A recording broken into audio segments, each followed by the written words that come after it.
Hi, I'm Harley. Tonight in Harley Sleepytime Cinema Selection, I'm going to give you a behind-the-scenes peek at how I put this shit together. This is ridiculous. Look at this. I'm holding a freaking lamp up with my foot so y'all can see my face in the dark. This is nuts. This is just absolutely nuts. All right, so Sleepytime Cinema Selection tonight. I've actually talked about this movie before, but it was more of a reactionary video of I just saw this movie and here's what I think. Tonight I'm going to give you the synopsis. Rogue One, a Star Wars story. So here's the thing about this movie. The first time I watched it, it was a total bummer. No, not that it was bad. It's just sad, man. It's just a downer. Everybody that you grow to love and care about in this movie, spoilers, they're gonna die. It's just a real sad story. But here's the thing. I just obviously got it on Blu-ray. It's also DVD, and my kids wanted to watch it too. So we ended up watching it on DVD instead of the Blu-ray version, which would have been better. But that's neither here nor there. I watched it the second time, and the thing is, I really liked the movie. I liked the movie the first time. I just didn't know what to expect. And the second time, I kind of knew what to expect. I knew that everyone was going to die, so I got more into just the behind the scene, like not behind the scenes, but I got into like just the story of it instead of really getting involved in the character plot and development and whatnot. K2, not right now, man. I'm trying to focus. I'm tired. I love K2's character in the movie, I have to say. He's like witty. His witty banter, it cracks me up. It really, really does. Like he makes a big part of the movie. I understand that he's meant to be like the C-3PO of this movie.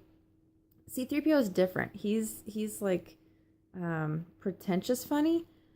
K2 is just he's more sarcastic funny, and that's my kind of funny because I'm sarcastic funny. So anyhow, getting back to this, Rogue One is the story of Jyn Erso, who is trying to steal the plans for the Death Star and get them to the Rebel Alliance so that they can try to stop the Empire from destroying planets, literally destroying planets.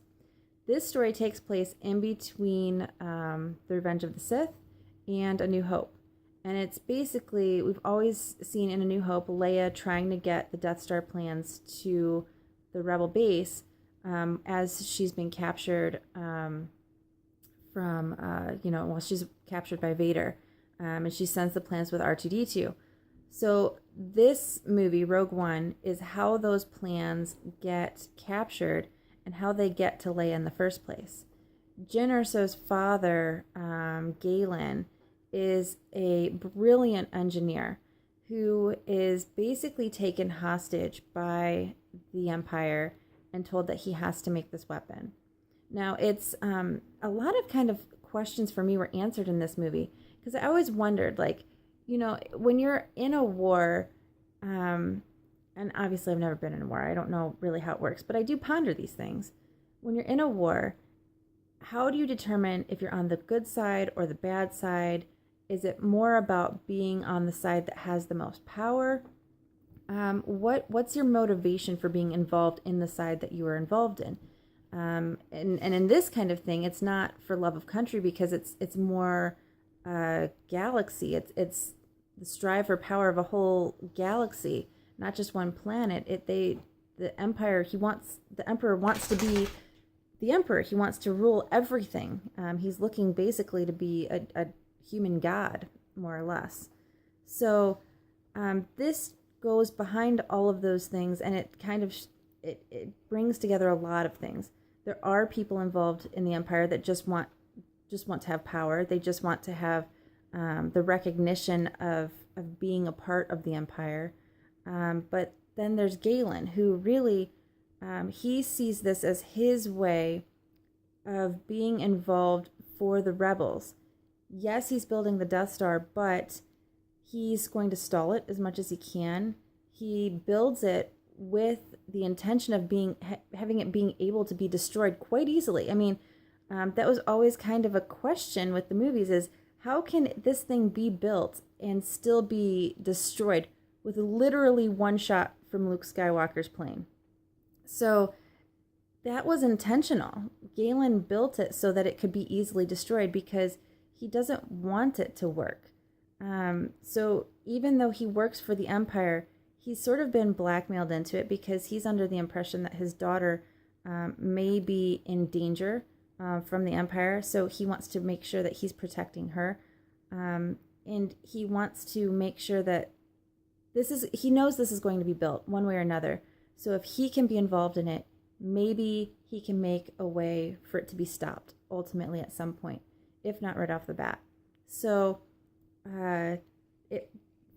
this movie follows the story of Jyn trying to get to her father and see him again, and Galen trying to get her the plans so that she can get them out because he knows he's stuck. He's going to be where he is. And then you get to meet all of these other wonderful characters along the way. And it really is a good, heartfelt story.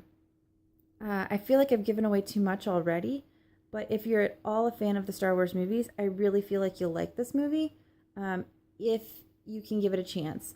And if you can get, not so attached, because the first time I did enjoy it, but I was left just feeling really sad.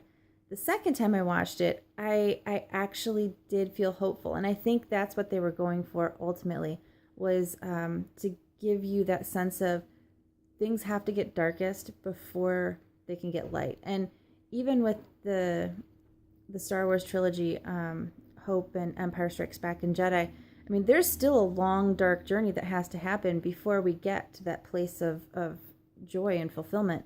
So this is just one of the stepping stones.